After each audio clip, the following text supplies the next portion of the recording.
Bonjour, à mon tour de remercier les organisatrices de ce colloque de m'avoir invitée aujourd'hui. Je suis vraiment ravie de participer à cet événement qui me paraît important à plus d'un titre, à la fois scientifique mais aussi symbolique. Alors mon propos portera aujourd'hui sur la question du modèle et par extension des portraits dans la création picturale d'un peintre sénégalais, à savoir le regretté Iba Ndiaye. Car s'il est important d'interroger la nature du regard porté par les peintres blancs sur les noirs dans l'histoire, il me semble fondamental de questionner le devenir artiste de ceux qui furent longtemps cantonnés au rôle de modèles, d'objets d'études ethnographiques, voire de vedettes exotiques. Né en 1928 à Saint-Louis, au Sénégal, Iba Ndiaye fait partie de cette génération d'artistes dits modernes qui allait contribuer à l'invention d'un art transnational, entre abstraction et figuration, référence africaine et enracinement dans un modernisme cosmopolite. Comme la plupart de ses contemporains, il se forme en France dans les années 50 et il retourne au pays en 1958, appelé par Léopold Sédar Senghor, pour enseigner au sein de la Nouvelle Maison des Arts. Il retournera finalement en France en 1967 et il résidera à Paris jusqu'à sa mort en 2008. Malgré plusieurs expositions importantes dans le monde, Iba Ndiaye reste peu connu et incarne, à l'image de ses contemporains africains et modernes, comme une anomalie en histoire de l'art. Trop européen pour les uns, pas assez africain pour les autres, il n'accepta jamais de performer son africanité ou de répondre aux attentes d'authenticité qui lui étaient pourtant adressées de manière implicite et du fait de la couleur de sa peau. Alors pour aborder l'œuvre de cet artiste et son rapport au modèle, je procéderai en deux temps. J'analyserai d'abord son parcours artistique au prisme du renversement qui s'opère au moment des indépendances dans le rapport entre objet représenté et sujet représentant. Et j'analyserai dans un second temps deux œuvres majeures qu'il réalise dans les années 70-80 et où la question du portrait est centrale. La question du modèle, tout d'abord. Elle est indéniablement liée à celle du pouvoir qui s'instaure entre le peintre ou le sculpteur qui regarde et le modèle qui se soumet à la pose. Entre celui qui agit, qui choisit, et celle ou celui qui exécute, souvent d'ailleurs en échange d'une rétribution financière. Ce rapport de pouvoir est consubstantiel à l'acte de création et se voit parfois redoublé d'une domination liée au genre, entre un homme et une femme, à la classe entre un peintre et une prostituée par exemple, ou à la race entre un artiste européen et un sujet dit indigène en contexte colonial. Si l'artiste donne vie à son sujet en le représentant, s'il le fait exister dans un geste de valorisation et ou de dénigrement, il n'en reste pas moins l'auteur d'une œuvre signée face à un sujet souvent plongé dans l'anonymat. On l'a vu, l'exposition Le modèle noir a prouvé l'importance du fait de pouvoir nommer et de retracer le parcours des sujets représentés pour mieux les extraire de leur statut d'objet et les hisser à celui de sujet regardé sans que le rapport de pouvoir soit annulé pour autant, mais pour mieux nuancer un rapport de domination qui pouvait être subi, comme ce fut le cas dans les moulages ou les photographies anthropométriques, voire consenti, comme dans l'art colonial des années 30 par exemple. La présence coloniale s'accompagne de la mise en place d'un système de représentation normé au sein duquel les êtres sont à la fois idéalisés et donnés à voir en tant que symbole d'un peuple, voire d'une ethnie ou d'une race, comme c'est le cas ici avec la femme Mangbetu, je vous lis le titre, ou le chef Manzinga. On ne renvoie pas au nom de la personne, mais au type ethnique, à la race. En tout cas, un collectif opposé à l'individualité de l'auteur qui signe l'œuvre. L'art colonial fait l'éloge du corps des hommes et des femmes au travail, soumis, utile, offert aux projections érotiques et fantasmées. L'avant-garde, on l'a vu avec l'intervention de Wendy Grossman ou de Sylvie Chaleil, n'est pas sortie indemne de ce rapport au corps et des stéréotypes qui lui étaient associés. Alors si les artistes contemporains se sont emparés depuis les années 80 d'une pensée postcoloniale pour mettre au défi l'hégémonie d'un regard forgé en Europe, qu'en est-il des artistes qui émergent en contexte colonial à l'aube des indépendances ? Quelles étaient les voies possibles pour eux dans un monde régi par des normes européennes ? Dans les colonies, les rares écoles des beaux-arts sont réservées aux métropolitains et il en est de même des lieux d'exposition. Rares sont les artistes locaux à pouvoir accéder à ces sphères élitistes, tandis qu'ils sont fortement encouragés à développer l'artisanat pour mieux répondre à des demandes grandissantes en termes d'artefacts pour les expositions coloniales. Je vous montre par exemple ce qui était exposé dans les années 40-50 à Dakar, au musée Théodore Monod de l'IFAN, des expositions comme celles que l'on pouvait voir à Paris, d'artisanat, d'objets anciens, des photographies ethnographiques et des expositions d'art colonial, comme celle-ci consacrée aux œuvres de Pierre Mosé. Un art plutôt académique, on pourrait même qualifier d'officiel, qui n'avait rien à voir avec les expérimentations plastiques et politiques des avant-gardes parisiennes. Venir à Paris pour les artistes issus du monde colonial, c'était en quelque sorte rejoindre une terre de liberté, de cosmopolitisme, où toutes les expérimentations étaient possibles, tous les échanges autorisés dans l'esprit d'une école de Paris transnationale et plurielle. Ibn Diaye arrive en France en 1948. Il s'inscrit d'abord aux Beaux-Arts de Montpellier en architecture, puis à l'École des Beaux-Arts de Paris, toujours en architecture. Il sera massier à l'Académie de la Grande Chaumière à 2 pas d'ici, mais cette fois en peinture, et il va partager pendant de longues années un atelier à la Ruche, à Paris. Dans ces années-là, il visite beaucoup de musées européens, il découvre l'abstraction, il participe à plusieurs reprises à la Biennale de Paris dans les années 60. En 1958, il est appelé par Léopold Sédar Senghor pour participer à la mise en place de la Maison des Arts et former les artistes censés incarner l'indépendance du pays, voire du continent tout entier. Former ceux que l'on rangera sous l'intitulé de l'École de Dakar. C'est à cette époque, après 10 ans passés à Paris donc, et de retour au pays natal, qu'Ibn Diaye réalise une toile qu'il intitule « Fruits amers », dont se dégage une extrême tristesse teintée de mélancolie. L'homme a le regard fixe, les yeux dans le vague. Il porte à sa bouche les fruits amers de la misère, dont la couleur rouge ressort par contraste avec les tons verts et bruns du tableau. Comme si le corps de ce mendiant qu'il croise au jardin botanique de Saint-Louis allait se dissoudre dans les couleurs aqueuses de la toile, ne subsiste que son regard, à la fois très présent, c'est la partie la plus détaillée du tableau, et perdu. Un modèle avec lequel il entre en empathie pour exprimer le doute, le questionnement qui s'immisce dans l'œuvre, à l'image de l'oscillation entre abstraction et figuration. En 1962, il peint le portrait de sa nièce, Anna, sans doute plus gaie, mais toujours dans l'introspection et le questionnement existentiel. Une œuvre qui se construit par succession de contrastes entre la ligne et la couleur, l'intensité, voire la gravité de l'expression, et le jeune âge de cet enfant dont le corps disparaît dans la matière picturale. La couleur construit l'espace par aplats successifs et les détails des nœuds dans les cheveux de la petite fille sont comme une touche qui soulignerait en creux le caractère artificiel ou du moins construit de l'œuvre.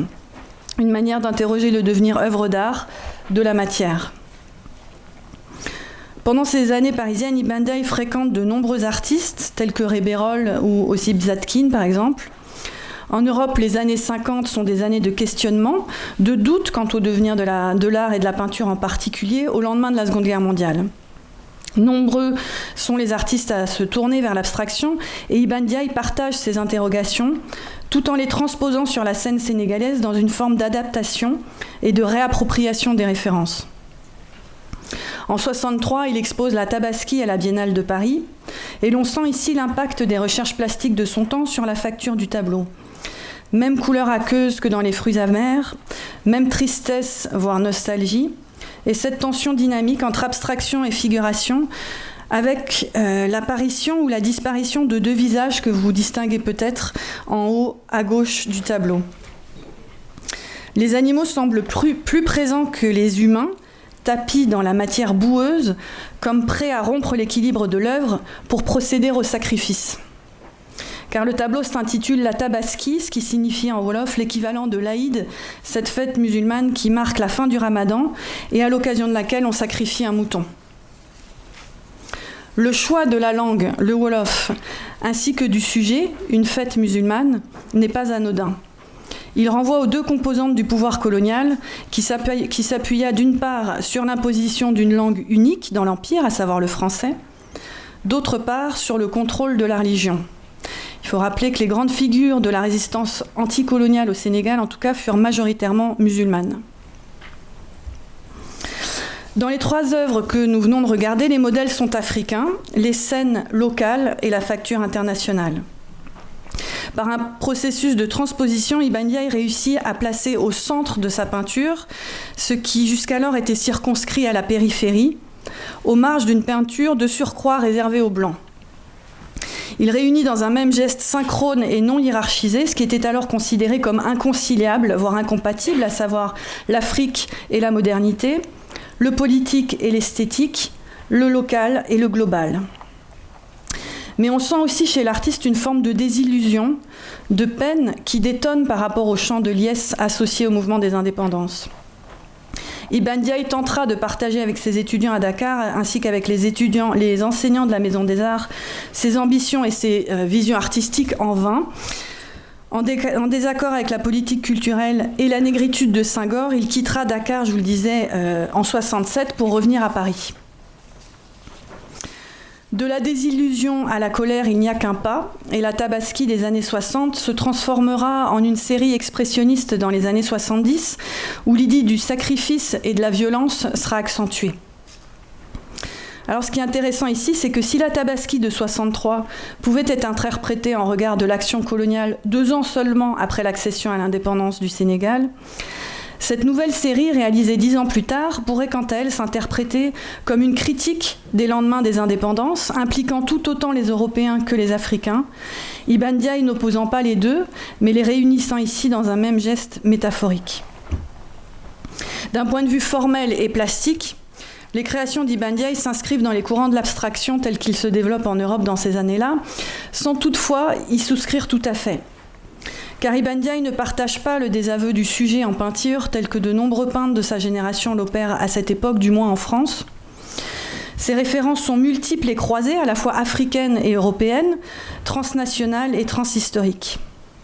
Ibn Diaye ne s'interdit pas, par exemple, de puiser dans l'art de Picasso, de Velázquez ou de Rembrandt, comme on le voit ici. Mais cette liberté dans le choix des références ne sera pas comprise. Lorsqu'un Africain s'empare des classiques européens, il est souvent suspecté d'être dans le mimétisme, voire dans la copie, toujours en retard ou à côté, jamais mieux à sa place que lorsqu'il se cantonne à performer son africanité. C'est le fameux syndrome du Picasso manqué, théorisé par Parthamitter, et qui explique sans doute le faible intérêt porté par l'histoire de l'art canonique pour les œuvres des artistes de cette génération, qui tentaient de conjuguer le local au global. Cette difficulté à être reconnu en tant que peintre lorsqu'on est noir, Ibn Diaye la cristallise dans une œuvre qu'il réalise d'après le portrait de Juan de Parera de Velázquez en 1985. Juan de Parera était l'esclave métis et l'assistant de Velázquez jusqu'à ce que ce dernier l'affranchisse en 1650. Juan de Parera allait alors mener une carrière de peintre indépendant en Espagne jusqu'à sa mort en 1670. Le portrait de Velázquez le représente digne, voire majestueux. Alors qu'il est encore l'esclave lorsqu'il pose pour Velázquez, Juan de Parera soutient le regard, instaurant un rapport d'égalité avec le regardeur, exprimant l'assurance, voire le défi. Dans l'œuvre d'Ibn Diaye, la référence à Velázquez est explicite, elle est inscrite dans le titre et la pose de 3/4. Sauf qu'ici, le regard est fuyant, tourné vers la gauche, tandis que de la droite surgissent les silhouettes terrifiantes de chiens difformes. Du tableau classique à l'onirique, du portrait en clair-obscur à l'expressionnisme rouge sang, Ibn Diaye opère un renversement de l'œuvre pour mieux faire apparaître les angoisses qu'il associe au statut du peintre noir. En 1979, il renoue avec le sujet du peintre et son modèle. La scène ici est saisie sur le vif, dans le mouvement. Le modèle se déshabille, comme pour prendre la pose, tandis que le peintre, qui n'est autre qu'Ibn Diaye lui-même, se tourne vers le regardeur. Dans la tradition de la peinture classique, Ibn Diaye procède par une mise en abîme du tableau et s'efface littéralement devant le modèle dans un geste d'oblitération circulaire du visage qui semble interroger le processus de création de l'œuvre. Qui de l'artiste et du modèle crée véritablement l'objet ? Est-ce le modèle qui, dans son déshabillé, suscite le désir ? ou le peintre dont le désir de création est suggéré à la fois par l'orientation des pinceaux, placés comme dans un prolongement phallique, et par la forme de sa palette, qui dessine les contours du rêve d'enfantement chez l'homme. Se joue entre les deux protagonistes un rapport amoureux dont nous sommes pris à témoin en tant que regardeurs, voire comme voyeurs. Ainsi, par son apparence inachevée, l'œuvre place l'attention sur le geste, sur le mystère presque érotique de la création. Alors pour conclure, j'aimerais évoquer une œuvre dans laquelle le rapport au modèle s'inverse. Il s'agit de la toile d'un artiste plus jeune, Hassan Moussa, né en 1951 au Soudan. Dans cet autoportrait aux idées noires, le peintre pose au premier plan, le regard fixe, inquisiteur, voire accusateur. En toile de fond apparaissent deux silhouettes de femmes, comme une impression en négatif du positif sur lequel s'inscrit le peintre. Un clin d'œil à Man Ray, peut-être. En tout cas, un jeu sur les mots, les couleurs, mais également les valeurs que véhiculent ces dernières et auxquelles l'artiste se voit associé au même titre que les femmes. Vous les aurez reconnues. Il s'agit de Sarah Baartman à gauche, Joséphine Baker à droite. La première fut exhibée dans les années 1800 en Europe, puis étudiée comme spécimen scientifique, comme curiosité anatomique. La seconde, on l'a déjà vu, fascina le tout Paris dans les années 20, anima la Revue Nègre en tant que vedette exotique et érotique. Toutes deux allaient incarner la figure de la femme noire et cristalliser tous les stéréotypes raciaux qui leur étaient associés. Elles apparaissent ici comme les muses noires d'Hassan Moussa, dans une mise en présence postcoloniale d'un passé à la fois source de création, d'interrogation, mais aussi de critique. Je vous remercie.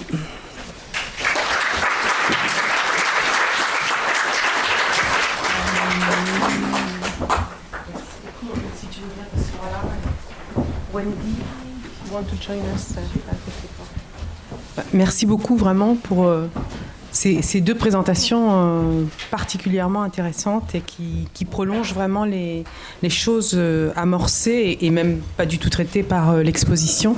Ce qui était aussi notre choix dans ce colloque, de pouvoir justement aller au-delà d'un contexte très circonscrit finalement, qui est celui du modèle noir au 19e et pour une partie du 20e siècle. Donc un grand merci de prolonger la réflexion sur ces questions.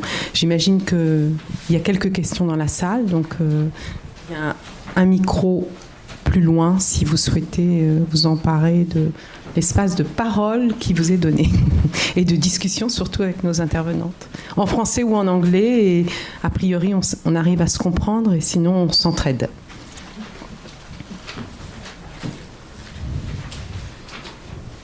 Vous êtes médusée par... Moi, j'ai une petite question. Scarlett. Wendy, est-ce que vraiment... ah oui, c'est en français? En français ou en anglais? En anglais. En anglais. You are the first one who discovered the identity of these pharmacies. Correct. No one had some doubt or began some research about this seated woman? Nothing before? that I have found, no. The painting itself was not in public. It was in Picasso's collection to the end of his life. And then it went in 1961 was the first time it was reproduced in the Douglas Duncan's book, Picasso's. Nobody, I've actually found one exhibition that it was in Arles, and actually I think they said it was probably Noosh. It was a paragraph. You know, it was really just sort of talking about this, you know, aesthetic style, and it was about south of France, and didn't make any connection to Addie or anything like that. So no, I've researched it and have not found anybody who make that connection. So you attribute this absence of research to the fact that there was no interest in such kind of figures, black figures? Well, I think it's several parts. My first, and this is sort of where I quoted Denise, which I thought was just brilliant, is that I found her because I was looking for her. Okay. If people don't know her story, and her story is virtually unknown, you wouldn't necessarily, I mean, when I saw that painting, I went looking for a painting because my theory was he had to have painted her. He did. Everybody else who was there and everything that I knew about that gathering seemed like, how could he not have? And so I just started doing the research on the paintings from Mougins from that period of time and the portraits. And I turned the page and I saw that and my jaw dropped because I saw the Man Ray photograph, which of course I knew. So I came to it looking for it. And I think, you know, the fact that it is an unusual portrait for whatever reason, people, you know, it was in the Picasso in the estate. It actually went from Picasso to his family, and now I don't know where it is because I can't find out from the administration. It was sold. It was sold within the last 5 years, since it was on exhibition. So no, I mean, I attribute it mostly to the fact that nobody was looking for her, because I think to me it was obvious. The minute I started looking for her, I found her. Okay, thank you.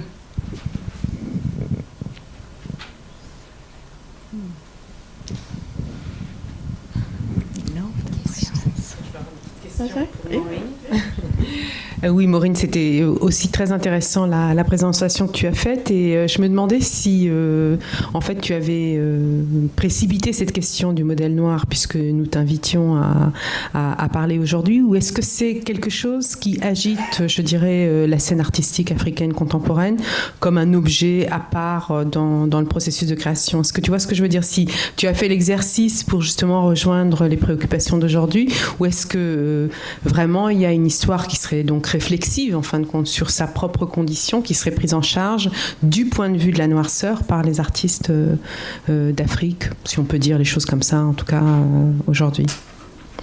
Pardon, je t'empêche de répondre.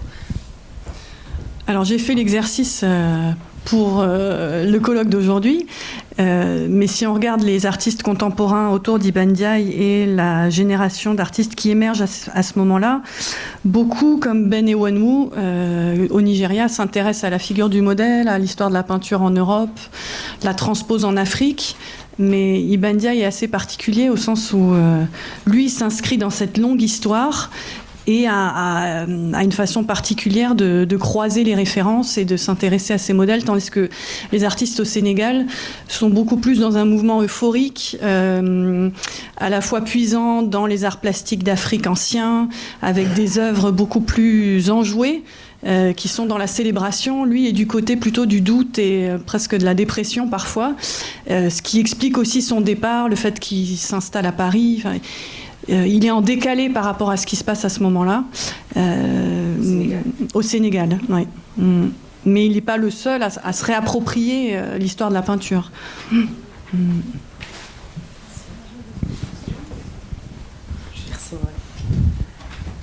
Merci. Oui, donc je voulais en fait, merci beaucoup pour ces deux magnifiques communications qui amènent justement sur le contemporain, et notamment, il y a plusieurs choses qui m'intéressent dans le travail que tu as proposé, Maureen, c'est que les questionnements qui sont les tiens sont aussi ceux qu'on retrouve du point de vue de la création du spectacle, du monde du théâtre, de la création vraiment théâtrale. Il y a exactement les mêmes complexes, les mêmes difficultés à mettre en place un regard que tu as dit globalisant, ou en tout cas où on n'est pas ramené à l'africanité. Donc ça, c'est très, très, très important. Alors je me demandais si le peintre dont tu as parlé a rencontré dans les années 60 aussi les artistes des Antilles qui viennent travailler en Côte d'Ivoire, et où il y a des liens très importants, l'école négro-africaine qui se constitue du point de vue des arts plastiques.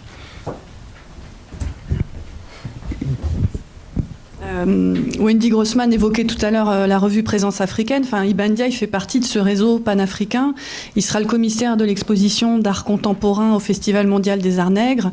Donc il est complètement intégré dans ces réseaux-là, et en même temps avec une position de recul critique et presque dissidente, mais il fréquente à la fois la scène artistique africaine, parisienne, internationale. C'est des artistes qui circulent, qui voyagent, et ça c'est permis par les indépendances aussi. Ouais. Mais ils sont là aussi à Paris avant la guerre, dans les années 30. On connaît mieux l'histoire des intellectuels et des écrivains, de la littérature francophone anticoloniale, que celle de la présence des artistes post-coloniaux, qui sont là avant.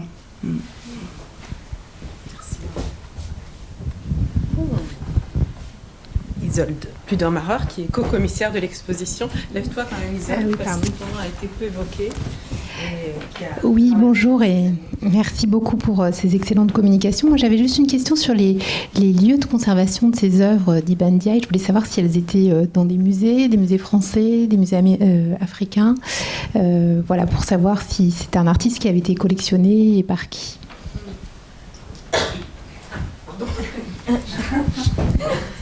J'oublie. Épineuse question. Alors Ibn Diaye, on pourrait le comparer à Ben Ewenwu. Ils sont contemporains, ils ont à peu près le même parcours. Artiste nigérian, Ben Ewenwu, dont une œuvre s'est vendue récemment pour des millions. L'œuvre d'Ibn Diaye est très peu connue, peu collectionnée, alors qu'il a passé toute sa vie en France. Il est mort à Paris en 2008. Sa cote est assez basse. Pourquoi, on pourrait s'interroger. Des artistes proches, mais voilà, peut-être beaucoup moins soutenus d'un côté que de l'autre. Après, les œuvres d'Ibn Diaye, il en existe certaines à Dakar, au Musée des civilisations noires, dans des collections privées, à Dakar et à Paris. Mais elles sont éparpillées et il y aurait vraiment un travail à mener pour recenser ces œuvres, en fait. C'est assez compliqué de les retrouver. Elle passe sur le marché de l'art ou pas tellement son ayant droit ne souhaite pas vendre, donc je pense pas que. Et parfois, certaines œuvres passent en vente, mais il faudrait retracer et essayer de les retrouver. Il n'y a pas eu d'exposition rétrospective ou Il a été très peu exposé. Enfin, il y a vraiment, ou plutôt aux États-Unis, en Allemagne, à Paris, à ma connaissance, jamais de monographie. Enfin, il y a un désintérêt francophone pour des artistes qui ont vécu toute leur vie à Paris, qui est assez symptomatique du sujet auquel nous nous intéressons. Oui. Mais, j'ai envie de dire, Maureen, la balle est dans ton camp. Tout à fait, j'y travaille. C'est important, là, oui, vraiment, ce que tu décris, c'est très important.